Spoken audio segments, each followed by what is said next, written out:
alma. Então, primeiramente, as palavras nefesh, do hebraico, a nefs, do árabe, atman, do sânscrito, psique, do grego, e animus, ou anima, do latim, significam literalmente em português alma. A palavra alma significa pescoço ou garganta. Tem também o sentido de cinta. Esses sentidos são figurados para conduzir o pensamento de fôlego ou respiração. Portanto, é errado dizer que o homem tem uma alma, mas que o homem é uma alma. Na verdade, o que se constitui o seu ser. Ele é esta alma. Se esta alma não está mais presente, ele não está presente. Apenas um corpo morto em decomposição. A vida enquanto a alma está presente neste corpo, né? Está animando. Da onde vemos aí o sentido óbvio da palavra alma, né? Portanto, é errado dizer, isso aqui eu já fiz a leitura, portanto pode-se dizer que a vida começa com uma respiração, Gênesis 2:7, Jó 33:4, e termina com uma expiração. Desde os tempos mais antigos, muito papel e tinta já foram gastos por filósofos e teólogos nas tentativas de explicar a origem da alma, mas até hoje esse fenômeno continua sendo um mistério. E como não temos aqui pretensão de dar a palavra final a seguir, apresentamos algumas dessas teorias. Aí partimos agora, primeiramente, para as teorias pré-existencialistas acerca da alma, acerca da vida, né? Acerca da alma. E aí temos esses personagens aí, tratando acerca de pré-existencialismo, começando com Platão. A palavra pré-existencialismo por si só já diz tudo. Essa teoria diz que as almas foram previamente criadas por Deus e guardadas para, no ato da concepção, serem comunicadas a cada ser humano. Essa teoria foi explicada por Platão, Filon, Orígenes e mais tarde por Julius Biller e Scotus Erigena. Platão, esse filósofo grego, ensinava que todas as almas foram criadas previamente antes de qualquer existência física do ser humano. Seu ensino era a base da doutrina da reencarnação, por isso ele dizia que as almas passam por várias encarnações até se purificarem das impurezas contraídas em vidas anteriores. Segundo Platão, as almas adquirem ideias intuitivas, não derivadas dos sentidos, existências sucessivas. Segundo ele, isso explicaria o fato da impressão de que conhecemos uma pessoa ou lugar que nunca vimos, o tal do déjà vu, né? Então a pessoa tem essa sensação de que já viu a determinada pessoa, já passou por determinada situação, que aquilo já é sabido por ela. E além de tantas coisas que a pessoa conhece, sabe, e que não foi adquirida por meio dos sentidos mais básicos, né? Mas que é um conhecimento que já está na mente dela. E Platão olhava para isso e via nessas características resquícios destas vidas anteriores. Então esta alma transmigrou-se, né, de vidas passadas, sendo agora, estando presente agora nesta pessoa e relembrando-se então de alguns aspectos, ou pelo menos de alguns conhecimentos prévios. Então esse é um postulado de Platão. Segundo Platão, isso aqui já foi lido, Platão pensava que o corpo era matéria perecível, mas que a alma existia no mundo celestial em forma de ideia pura, antes da sua encarnação no corpo humano. A alma, portanto, era incriada e imortal, uma parte da divindade. O corpo é a prisão da alma. A alma está trancada no corpo como uma ostra em sua concha. Na ocasião da morte, a alma deixa o corpo para voltar ao mundo celestial e para ser reencarnada em alguma outra pessoa. A adaptação que Aristóteles, outro filósofo grego, fez de Platão ao dividir a alma nos seus aspectos animal e racional foi desenvolvida ainda mais na doutrina católica romana, através de Tomás de Aquino, que ensinava que a alma era criada no céu e colocada no corpo em formação na ocasião da vivificação do ventre materno. Não podemos nos esquecer que as ideias de Platão estão ligadas a toda a concepção da época do mundo grego e que a matéria era pré-existente, tá certo? Inclusive havia para Platão, nesse caso, um mundo de pura ideia, né? Um mundo apenas ideal, onde os seres imateriais estavam em estado de perfeição e também de eternidade. Então temos aí a matéria como um ser perecível, oriundo de algo imperfeito, que era também eterno juntamente com o ser imaterial, juntamente com o ser perfeito, né? um ser que está no plano das ideias, da pura ideia, e que este ser imaterial, quando da encarnação, ele se mistura com esse ser imaterial, que é a matéria em decomposição, a matéria que é inerentemente má, e que aprisiona esse ser imaterial durante algum tempo até que ele seja liberado, até que ele seja liberto. Inclusive, a pregação acerca de ressurreição passou por muitos problemas para interagir com a cultura grega por causa desse conceito. Esse conceito que tem uma origem no gnosticismo, e o gnosticismo que com certeza foi influenciado por ideias oriundas aí do Oriente, da Índia, ideias que vieram por meio destas seitas que trafegavam por lá por causa do intenso comércio entre as cidades gregas, entre essas cidades de muita movimentação de pessoas, de comerciantes, de mestres, de gurus que traziam essas ideias e anunciando elas ali, propagando, acabavam influenciando, os filósofos acabavam fundindo seus postulados com essas ideias. Então Platão é influenciado de certa forma pelo gnosticismo, por essa concepção da matéria como inerentemente má e como pré-existente. Ele elabora este conceito, vamos dizer assim, estabelecendo uma dualidade entre o mundo espiritual, o mundo perfeito da alma, e o mundo da matéria, e esta alma sendo então, passando por estágios, por fases, se misturando com a matéria, se libertando dela, até um estado de purificação total, quando então não retornaria mais a este mundo material. Mas claro, isso é uma influência que na verdade é até uma influência externa que foi adaptada por ele à sua forma de pensamento, sendo depois modificada por Aristóteles, né? Aristóteles enxergando uma divisão entre razão e alma, e mais para frente a Igreja Católica aí corrigindo alguns pontos que são conflitantes com a doutrina sagrada, né? Tomás Aquino aí trabalhando, elaborando nessa questão, separando totalmente, excluindo totalmente esse elemento gnóstico e colocando como que a alma sendo criada por Deus no ato da concepção. Então temos aí a questão de Platão e a influência do gnosticismo, né, dentro desse pensamento. E aí temos o filósofo judeu Filon. Filon, o famoso filósofo judeu de Alexandria, dizia que as almas emanadas de Deus foram atraídas pela matéria e castigadas ao serem encarnadas nos corpos humanos. E segundo o Talmud, aí temos abaixo aí Filon, e segundo o Talmud, um livro de jurisprudência judaica ou hebraica, todas as almas foram criadas no princípio e guardadas como grãos num trigo ou celeiro de Deus, até que chegasse o tempo de se unirem aos corpos que lhe foram designados. Isso explica a pergunta dos discípulos do Senhor Jesus em João 9,2. Veja que, tanto a questão de Filon já tinha muito mais contato com o mundo grego. Ele era filósofo, ele tinha muito contato com essa filosofia apresentada na época. E ele também olhava para a matéria como um ser inerentemente mau, um ser contaminante. Então ele olhava para a união entre a alma e o corpo como uma contaminação. A alma se contaminava com a matéria. E ao se contaminar, ficava em estado de pecado, separada de Deus, entrando aí a questão dos sacrifícios, né, do culto, da santificação, e também da separação entre alma e corpo como algo benéfico, algo que traria libertação à alma. Então, de certa forma, esse conceito, pelo menos algo dele, está presente aí também no pensamento de Filon de Alexandria. Com relação ao Talmud, vemos o pré-existencialismo no sentido de que Deus criou todas as coisas, inclusive as almas. As almas foram criadas por Deus, guardadas para um determinado momento, em que como uma semente é guardada num celeiro e é lançada à terra, quando se quer colher dali algum fruto, a alma também é guardada nos celeiros de Deus para ser lançada ao corpo quando ali se formar uma pessoa, né? Se formar uma vida. Aí temos Orígenes agora, filósofo e exegeta do século III. Foi um dos pais da igreja e foi considerado um grande teólogo. Segundo ele, conforme a sua eterna justiça, Deus criou todas as almas iguais, e que a atual diferença dos seres humanos é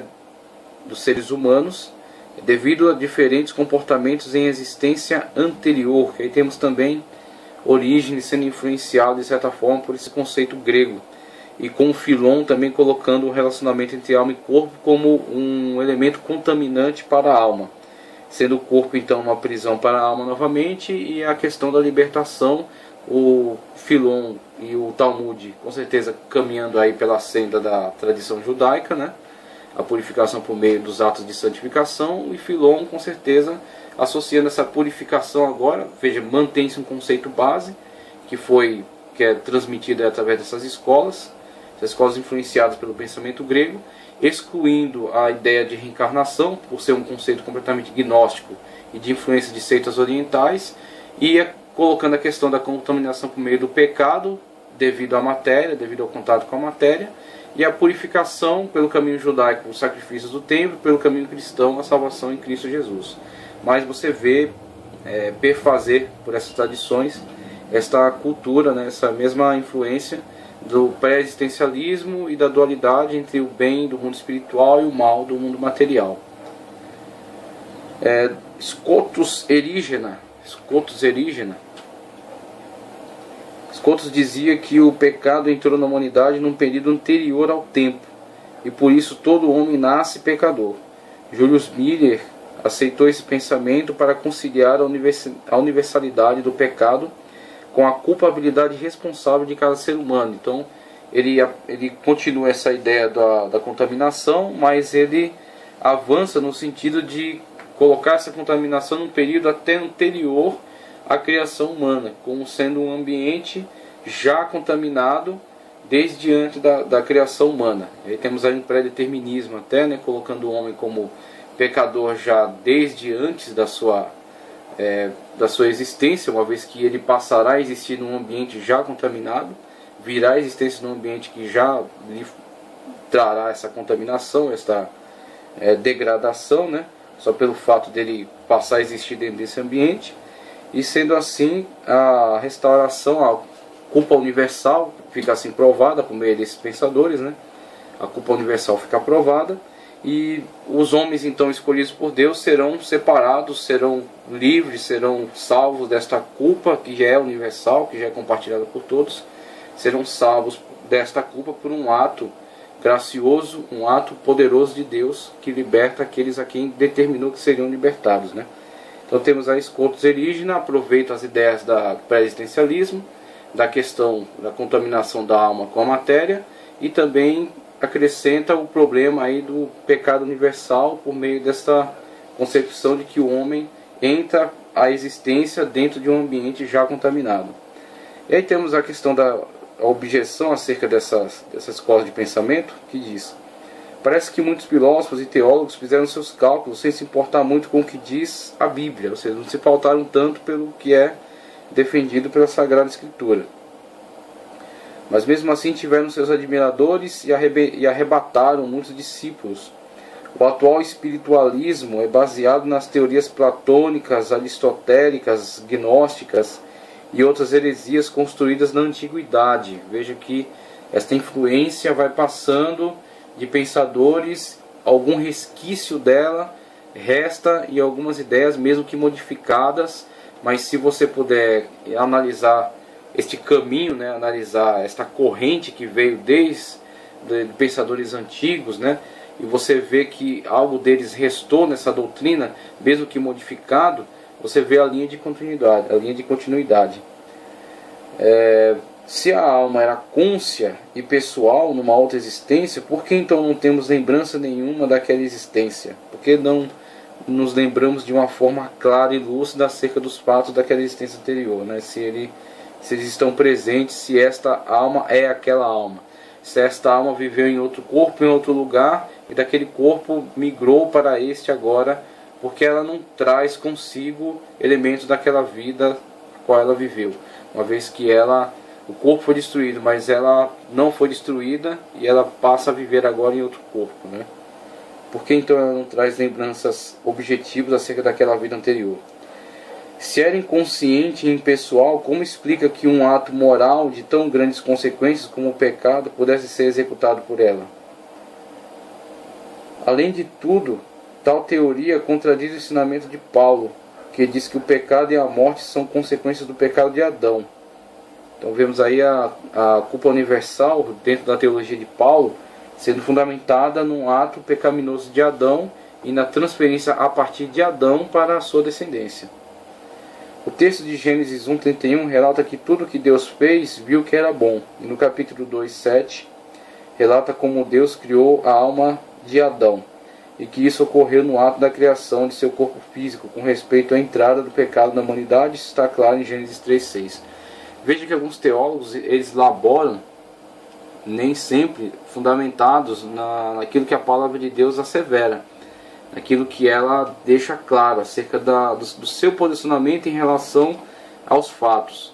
Muitas das vezes ele elabora respeitando alguns conceitos filosóficos que ele considera importantes e válidos, e para tanto ele omite, ele distorce até, modifica de uma certa forma o entendimento sobre alguns textos bíblicos para se adaptarem àquele conceito filosófico que ele quer preservar. Então, por exemplo, com relação à entrada do homem no mundo, a Bíblia Sagrada não diz que ele entrou de uma forma degradada. A Bíblia Sagrada diz que tudo era bom e que o homem vivia em perfeição. E a partir de um ato dentro do seu livre-arbítrio, ele escolheu a desobediência, e em decorrência da desobediência a condenação e a morte por meio do pecado. Então este homem não estava já em degradação, ele degradou-se em vista de uma escolha. Essa escolha de desobediência levou à inimizade contra Deus e à corrupção do pecado. O pecado trouxe a morte. Então a Bíblia Sagrada contradiz alguns conceitos defendidos aí por teólogos e filósofos. E a gente prefere optar pela segurança das Sagradas Escrituras. Veja agora acerca do traducionismo, tratando sobre a origem da alma. A teoria traducionista diz que as únicas almas que Deus criou foi a de Adão e a de Eva, e que de lá para cá os pais geram tanto o corpo físico como uma alma espiritual dos filhos. Então ele está falando aqui de um ato criador único da parte de Deus, e que este ato criador, na verdade, gerou seres que se propagam ao longo da história, tanto transmitindo para as próximas gerações suas cargas genéticas e produzindo o corpo dos seus filhos, que é gerado no ventre materno, a partir da fecundação, quanto também é transmitido para este corpo a alma, e que os pais também geram não só o corpo físico, mas a alma da pessoa. Então esse traducionismo diz que os seres humanos, depois do ato criador de Deus na origem, eles é que produzem os demais seres.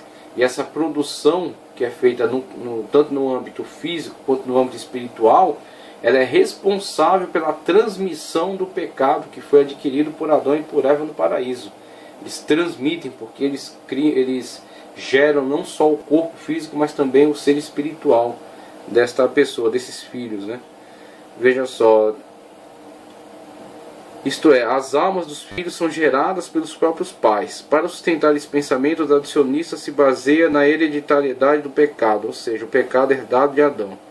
Os textos bíblicos apresentados pelos tradicionalistas são Gênesis 1:22, 28, 2:8, que fala do término da obra criativa de Deus, e 2:7, onde fala sobre a criação da alma de Adão, enquanto que nos versos 21 e 23 fala sobre a criação de Eva.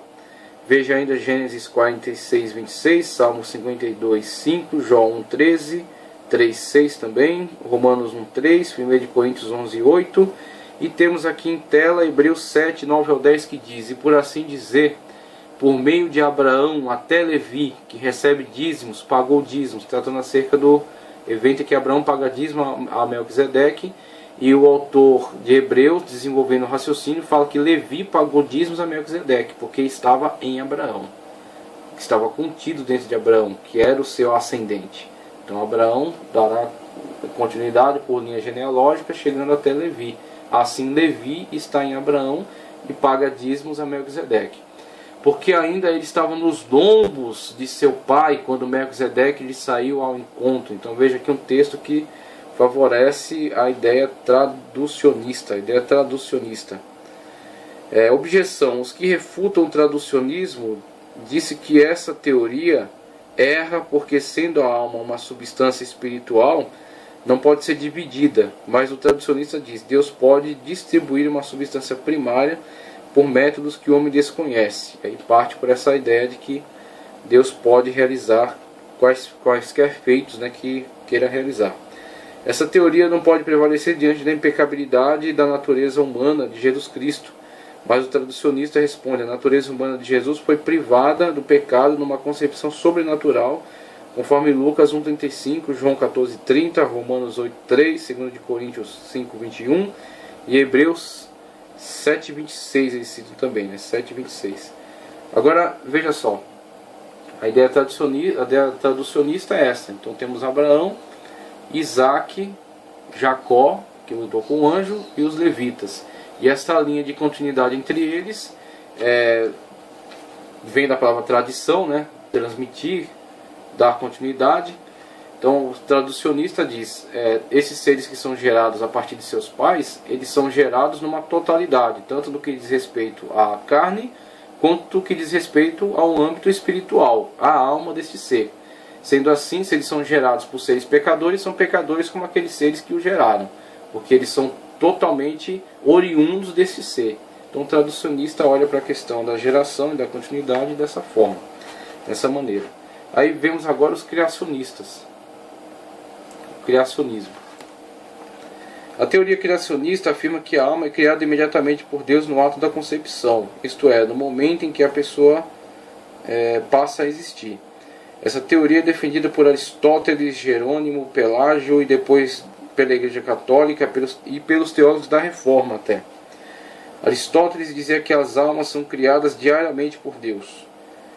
Tomás de Aquino, de acordo com a biologia de seu tempo, disse que o feto é animado, vivificado inicialmente pela forma vegetativa, depois pela sensitiva ou animal, e finalmente, quando seu cérebro está desenvolvido o suficiente, recebe a alma racional ou espiritual. A teologia posterior defendeu a ideia de que a alma espiritual é infundida assim que existe uma nova vida, isto é, no primeiro momento da concepção, enquanto é formado o embrião humano. Para explicar a contradição do pecado universal, é feita uma combinação do platonismo com o aristotelismo. Ao entrar no corpo contaminado pela herança corrupta de Adão, a alma é manchada pelo pecado. O principal argumento em favor dessa teoria, na opinião de alguns, é a originalidade irrepetível de cada pessoa humana, a qual não pode ser explicada pela mera combinação de disposições ou qualidades dos pais.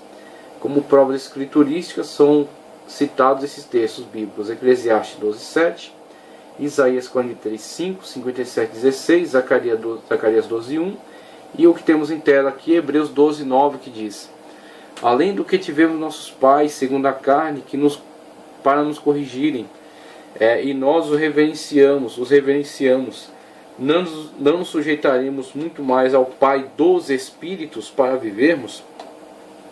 Então observe que Deus é colocado como Pai dos Espíritos, e está sendo feita aqui uma analogia entre os pais dos seres humanos que os corrigiam, que eram referenciais para eles, que foram os que os geraram, seres humanos que geraram esses seres humanos, que os corrigem, que os educam, que cuidam, né, para que possam crescer.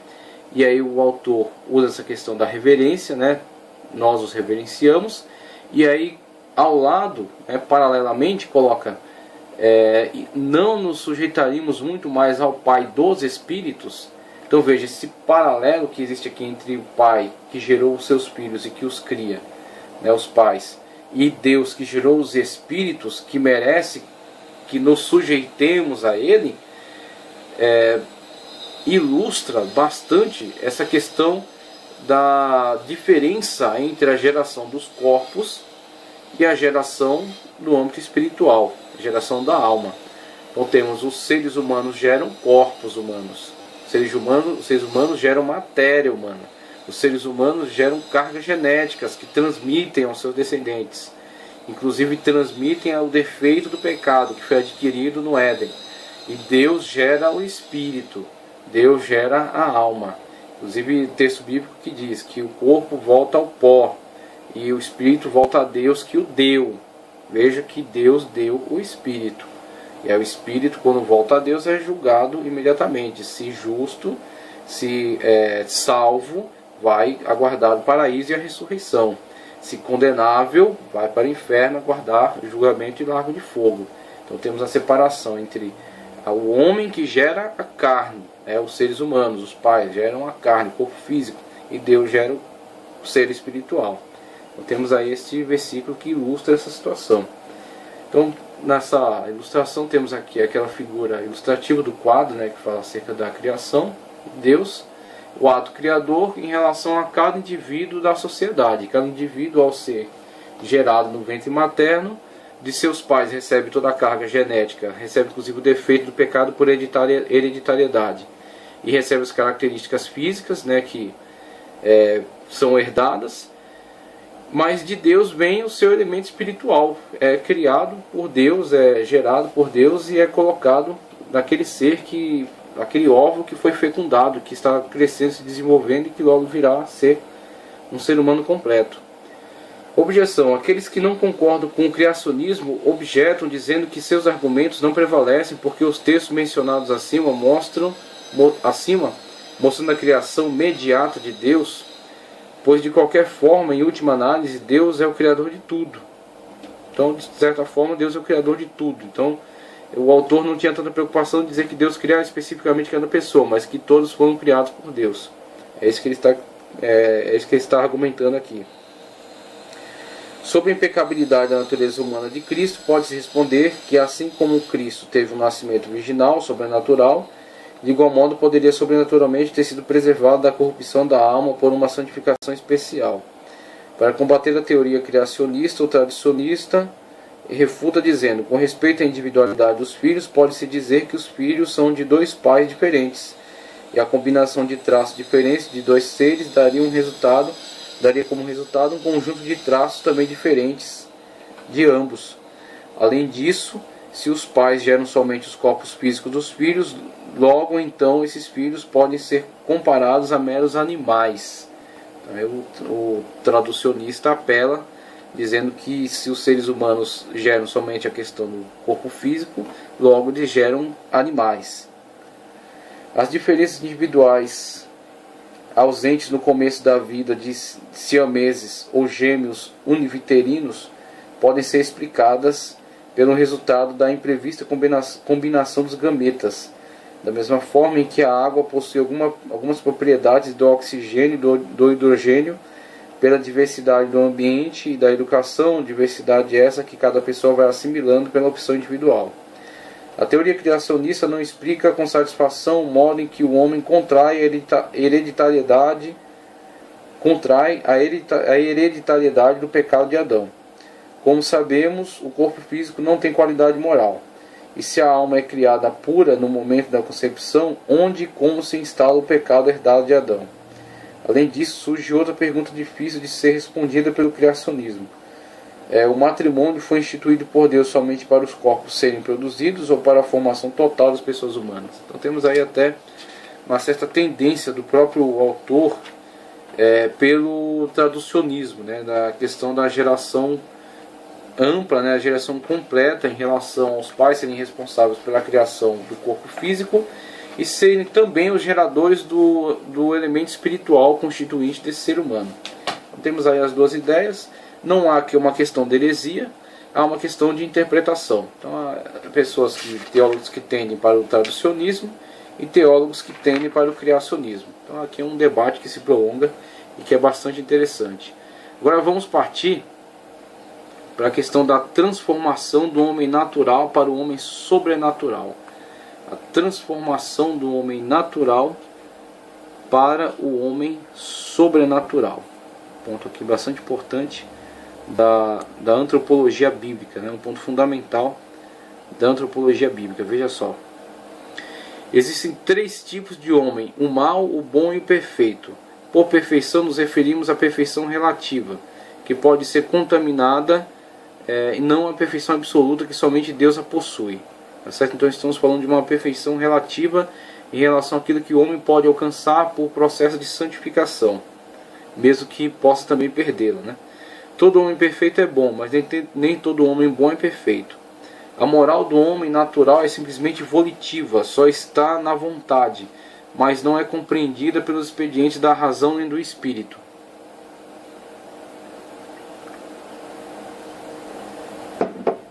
O homem natural sente o imperativo categórico do dever, mas ainda ignora o suave optativo do querer. Ele vive no período da lei e do temor, mas ainda não entrou na atmosfera do verdadeiro amor. Deixou o Egito da velha escravidão do homem profano, mas antes de entrar na terra da promissão tem que atravessar o deserto árido da disciplina. Esse homem é moralista, mas ainda não é virtuoso. Ele ainda ignora o jugo suave e o peso leve do querer espontâneo. É um talento moral, mas por não ter nascido de novo, ainda não é um novo ser espiritual, pois ele age com dificuldade, gemendo sob o pesado fardo da obrigação moral, enquanto o homem integral age com jubilosa leveza e espontaneidade. O homem moralista é um homem bom, mas não um homem integralmente perfeito. Pode ser até um cristão, mas por ainda não possuir a natureza de Cristo, não é cristificado. Portanto, não pode dizer, já não vivo, mas Cristo vive em mim. Quando o homem experimenta o novo nascimento, passa de um plano material para um plano espiritual. Ao receber a natureza de Cristo, ele entra na zona da consciência divina, verticalizando todas as funções da vida horizontal. Durante todo esse processo que medeia entre o horizontal e o vertical, está o homem empenhado num processo de ascensão difícil, sacrificial, doloroso, está carregando sua cruz, está trilhando o caminho estreito, procurando entrar pela porta estreita, está usando de violência para tomar de assalto o reino de Deus. Ser bom é para ele, nesse período, uma medicina amarga, e ainda não um saboroso manjar. A bondade do homem volitivamente moral não pode deixar de ter algo de fúnebre, de lúgubre e triste. Lúgubre e triste. Nesse período ele é tristonhamente bom, ao passo que o homem integral é radiantemente bom. Diria que o primeiro é tristificado, enquanto o segundo é cristificado. De qualquer etapa da jornada ascensionalmente da moral volitiva, pode homem voltar atrás, apostatar, decair e recair para planos inferiores, mas das alturas da ética espiritual do homem integral não há regresso nem recaída para planos inferiores, uma vez que ninguém pode desejar ser infeliz depois de ter sido realmente feliz, porque a felicidade não é senão a voz do instinto da conservação, lei básica de todos os seres. Pode um homem moralmente bom, tristemente virtuoso, infelizmente bom, deixar de ser bom, enquanto esse ser bom não coincide integralmente com o ser feliz.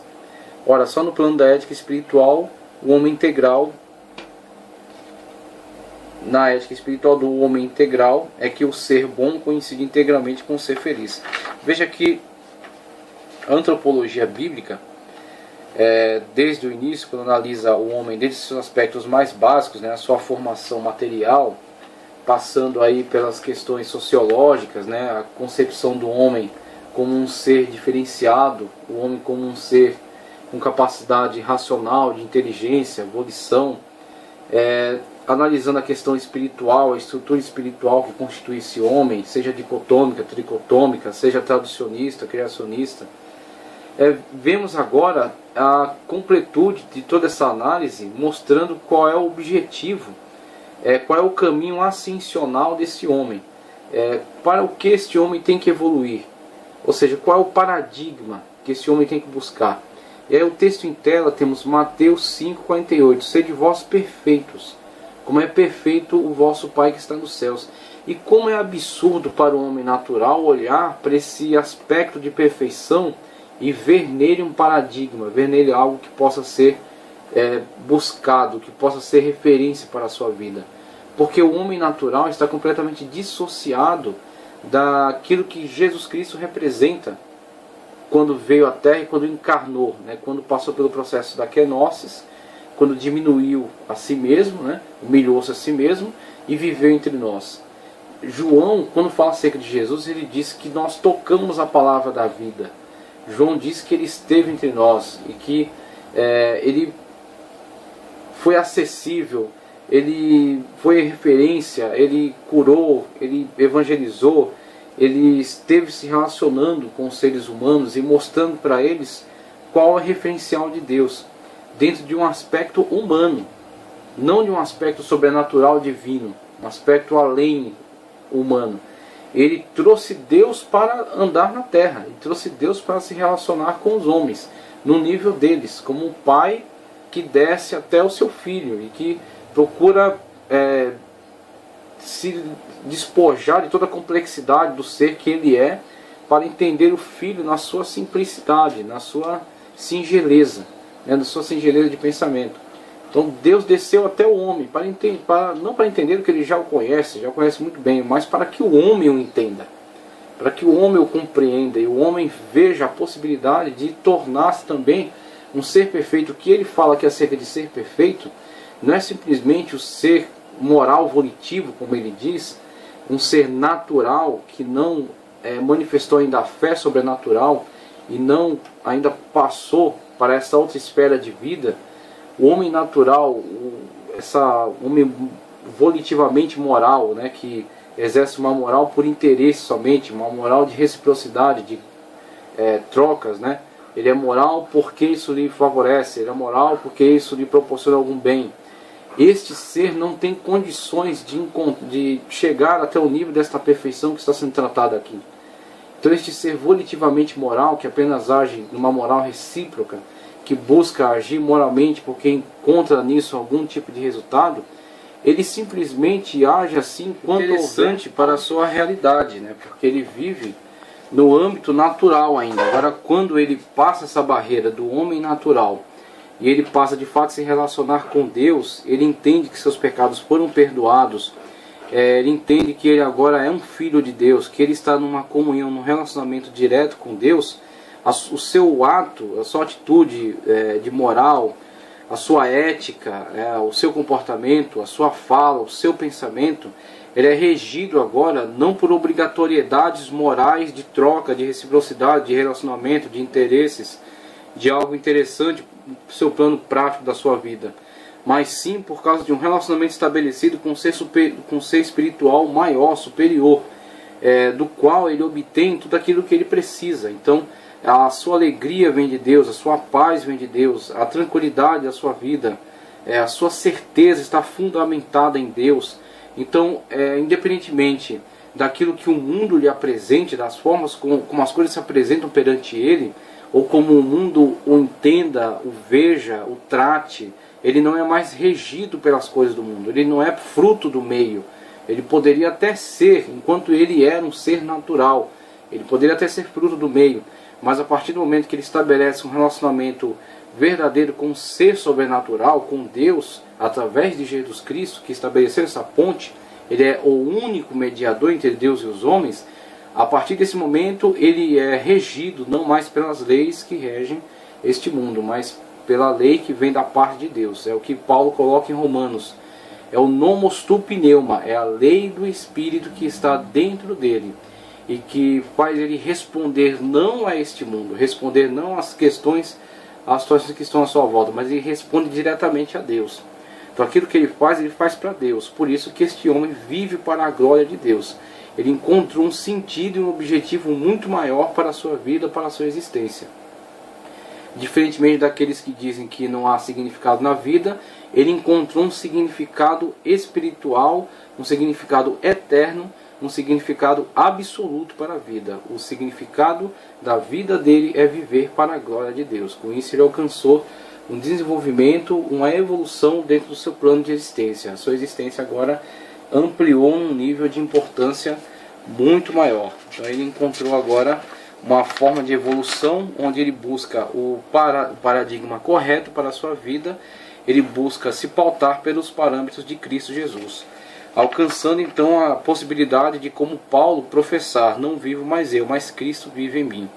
Vive através da minha vida, vive através das minhas escolhas, vive através da forma como me comporto, vive através da forma como eu estou procurando caminhar e seguir e viver. Eu procuro viver conforme as pegadas de Cristo, e Cristo com isso vive em mim, se manifesta através de mim para as demais pessoas que estão à sua volta. Isso é uma condição que nós temos que buscar ao longo da vida. É uma condição que nós temos que buscar ao longo da vida. E com certeza só alcançaremos o nível máximo na etapa chamada glorificação. A glorificação é quando então o Senhor raiar nas nuvens, o Senhor vier, tá certo, até nós, para nos levar para perto de si e encontrar os seus servos esperando, aguardando-o como servos fiéis. subjugando a sua carne, né, humilhando a sua carne e se submetendo à sua palavra, à sua vontade, constantemente no dia a dia, negando a sua natureza carnal, ímpia, caída, corrompida no pecado, e buscando afirmar sempre as verdades da Sagrada Escritura como dominante da sua vida, como a lei que rege toda a sua existência. Encontrando servos servindo dessa forma, estes serão então arrebatados para junto do Senhor e serão transformados, glorificados, para serem conforme a imagem do Senhor. Então aqui acerca do homem e natureza, tratamos agora num aspecto bastante geral, a antropologia de Cristo e a antropologia de Paulo. Primeiramente, tratando aqui em Romanos 8, 19 ao 20, Paulo diz: a ardente expectativa da criação aguarda a revelação dos filhos de Deus, pois a criação ficou sujeita à corrupção, não por sua vontade, mas por causa daquele que a sujeitou. Paulo afirma que toda a natureza, a criação inteira, está sujeita à corruptibilidade, porque o homem ainda não se tornou incorruptível, mas se o homem, ponto culminante da criação, se tornar incorruptível, então dará a ele a natureza o poder de se tornar incorruptível. Mas para que o homem possa se libertar da corruptibilidade de seu corpo, coroa da natureza, e torná-lo incorruptível, deve seguir o mesmo caminho que o único homem incorruptível até agora seguiu: a total cristificação da natureza. Vemos que Cristo, como Deus, passou pelo processo como a gente já mencionou, passou pelo processo da kenosis, abriu mão da sua glória, mas não da sua deidade, nasceu num corpo humano, processo virginal, fecundação por meio do Espírito Santo. O mesmo Deus que gerou Adão no Éden foi o mesmo Deus que gerou o corpo de Cristo no ventre de Maria. Gerando este corpo, nele estava 100% da humanidade e 100% da deidade fundidos, completamente unidos, hipostaticamente unidos. Então veja, este ser foi exatamente o ser referencial para todo o processo de ascensão do homem, até a glorificação em Deus, até a presença e a perfeição diante de Deus. Então Cristo desceu até nós para fazer o caminho e deixar ele aberto para nós. Nós andamos nas pegadas dele. Nós fazemos o mesmo trajeto dele, o mesmo caminho dele, mesmo passando pela cruz. Passando pela cruz, sabemos que teremos também ressurreição. E a ressurreição em Cristo é garantida, porque ele é a primícia daqueles que dormem. Da primícia, aquele que ressuscitou e vive eternamente e está à destra de Deus. Também nós morremos para o mundo, somos crucificados, crucificamos nossa carne, concupiscência em pecado, e ressuscitamos em Cristo Jesus para viver eternamente com ele. E aí, passando aqui o ensino antropológico do Senhor Jesus, nas suas concepções, nas suas declarações formais, Jesus tinha pouca coisa a dizer acerca do homem, mas por suas atitudes e ações entre os homens demonstrou que considerava importante a pessoa humana. Para o Senhor Jesus, o homem não era uma simples parte da natureza, pois ele é mais precioso aos olhos de Deus do que as aves que voam e os animais do campo. A qualidade distintiva do homem é que ele é dotado de natureza espiritual, e prejudicá-lo é a pior tragédia e tolice. Veja, o homem é mais do que apenas parte da natureza. Ele tem uma alma que vem de Deus e é a sua criatura, e pode tornar-se seu filho. O homem é criatura divina com o viés de tornar-se filho por adoção. O unigênito do Pai, que é Jesus, adota, por meio de Cristo Jesus, somos adotados por Deus para sermos também seus filhos. E aí vemos Jesus tratar o homem com este aspecto diferenciado e mostrar qual é o seu valor. Inclusive na declaração de Cristo: de que vale o homem ganhar o mundo todo, veja, todas as coisas que incluem toda a glória, toda a honra, todo o poder, todavia perder a sua alma, dar a sua alma em troca deste mundo. Ele ganha o mundo, goza os prazeres do mundo, mas perde a eternidade. Então Cristo está visualizando o âmbito da eternidade.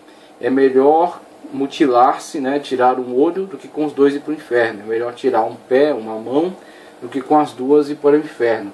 Então ele estabelece qual é a prioridade, qual é o nível. Buscar primeiro o reino de Deus, e estas coisas vos serão acrescentadas. Não estejais solícitos pelo dia de amanhã. Então a prioridade sempre é o homem lembrar-se do ser espiritual que está dentro de si e da eternidade que ele enfrentará pela frente. Com isso, o processo de sacrifício vicário que Cristo entregou na cruz por nós, né, quando ele disse está consumado, e todo o processo de exemplificação que ele nos deixou por meio da sua vivência, daquilo que sofreu, daquilo que padeceu, daquilo que fez por nós, e que nos mostrou então o exemplo perfeito, né, a possibilidade real de sermos filhos de Deus, a possibilidade real de andarmos nas pegadas de Cristo e nos encontrarmos com o Senhor para viver a eternidade de glória. A antropologia de Paulo, das declarações de Paulo a respeito da natureza do homem são geralmente feitas com relação à salvação, de modo que toda a sua antropologia sirva aos interesses da sua soteriologia, a doutrina da salvação. Então elas estão mescladas em Paulo, antropologia e soteriologia. Portanto, em primeiro lugar, nos seus ensinos encontramos a sua insistência em que o homem necessita da graça divina. Paulo é enfático quanto à universalidade do pecado do homem, por causa da queda de Adão. O pecado de alguma maneira obteve entrada no mundo para fazer da vida humana a espera da sua atividade. O pecado por um só homem entrou no mundo. Confira Romanos 5,12 e 1 Coríntios 15, 1 ao 2. Como consequência da transgressão de Adão, todos pecaram e carecem da glória de Deus. Romanos 3, 23. Para ir de encontro ao homem na sua triste situação, Paulo expõe o Evangelho como justiça de Deus mediante a fé em Jesus Cristo, para que todos creiam. Romanos 3, 22 e 25. Nesse contexto, Paulo contrasta o velho homem da natureza, segundo a carne, com o novo homem da graça, que é segundo o Espírito. Ele também fala a respeito da natureza exterior do homem, que perece, da sua natureza interior, que permanece e diariamente está sendo renovada em Cristo, e do homem natural, psíquicos, e o Espírito. E em contraste com o segundo Adão, o primeiro é formado da terra, é terreno, porém o segundo é espírito vivificante. Embora o homem em seu lado terreno traga a imagem do que é terreno, ele pode, pela graça, mediante a fé, ser elevado a trazer a imagem do celestial. O homem em si mesmo é um ser moral, com um senso inato de certo e errado, ao qual Paulo se refere como sua consciência. Esta consciência, no entanto, pode perder a sensibilidade para o bem e tornar-se contaminada e cauterizada. Como o principal expositor da explicação da obra salvífica de Cristo é vida pessoal, Paulo dificilmente poderia evitar uma referência à natureza e constituições essenciais do homem. Inevitavelmente, semelhantes alusões refletem o uso de termos veterotestamentários. Ao mesmo tempo, embora ele realmente empregue suas palavras com o mesmo significado geral do Antigo Testamento, elas são aplicadas com mais precisão nas suas epístolas. Os termos mais importantes de seu vocabulário antropológico são carne, sarx, 91 vezes, que ele emprega no sentido físico e ético, espírito, pneuma, 146 vezes, para denotar o aspecto superior da natureza do homem, que se dirige a Deus. Corpo, soma, 89 vezes, mais frequentemente aplicado ao organismo humano como tal, como às vezes o aspecto carnal da natureza do homem. Alma, psique, 11 vezes, geralmente para transmitir um princípio vital do indivíduo. Paulo usa várias palavras traduzidas por mente nas versões especificando a capacidade racional nata do homem, a qual o homem natural está seriamente afetado pelo pecado. Mas a mente transformada traz a Deus a adoração aceitável, e assim o crente passa a ter a mente de Cristo. O termo coração, cardia, 52 vezes, especifica para Paulo o santuário mais íntimo da existência psíquica do homem como um todo, ou com uma ou outra das suas atividades importantes, emotiva, racional e volitiva. Às vezes Paulo contrasta esses aspectos, a carne e o espírito, o corpo e a alma, para dar a impressão de um dualismo da natureza do homem.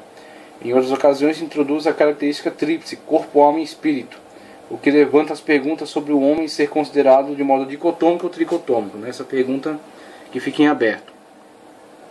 O uso intercambiável dos termos espírito e alma parece confirmar o primeiro ponto de vista, ao passo que os casos e são contrastados, são considerados uma prova do segundo conceito.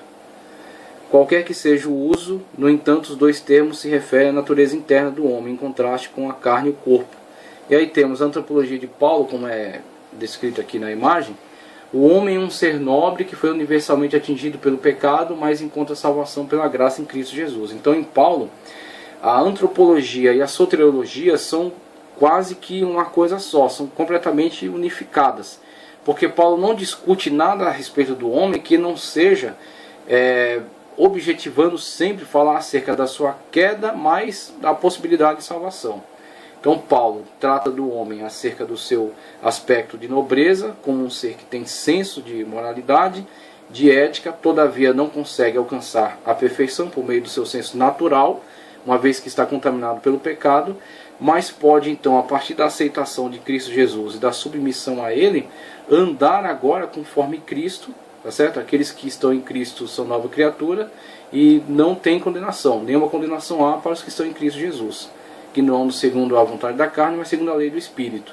Então veja, Paulo trata sempre esse homem como um ser que tem a sua nobreza intrínseca, que é deturpada por causa do pecado que está nele, que luta contra a sua afirmação moral e ética, mas que pode, se submetido, se esse corpo, essa psique submetida ao Espírito, submetida a Cristo, pode então alcançar a salvação do Senhor Jesus por meio da graça, não de méritos. Nenhum mérito, nenhuma lei, nenhuma obra que o homem possa fazer para salvar-se, mas a aceitação da salvação através de Cristo Jesus. Então a antropologia de Paulo sempre objetivando alcançar o plano soteriológico, o plano da salvação em Cristo Jesus. Fechando agora, conceitos antropológicos do Novo Testamento. O restante do Novo Testamento, em suas alusões à natureza e às partes constituintes do homem, está em concordância geral com o ensino de Jesus e de Paulo. Nos escritos joaninos, a estimativa do homem é centralizada em Jesus Cristo, como o verdadeiro homem, como aquilo que o homem pode vir a ser em relação a ele. Embora João comece o Evangelho asseverando a eterna divindade de Cristo como Filho de Deus, ele declara de maneira mais decidida a humanidade do Verbo feito carne. Jesus fez tudo quanto é apropriado a um homem, foi tudo quanto Deus pretendia que o homem fosse. O que as pessoas viam era um homem chamado Jesus, João 9:11, 19:15. Tornando-se como padrão a perfeita humanidade do Senhor Jesus, a dignidade de todo homem deve ser avaliada. Ao se unir com o homem, o Filho de Deus tornou claro para sempre que ser uma pessoa humana não é uma condição de pouco valor. Ele, pois, tomou sobre si tudo quanto é propriamente humano, a fim de restaurar o homem à sua filiação com Deus. Este também é o tema da Epístola aos Hebreus. Tiago também declara que o homem é criado à semelhança, homoiose,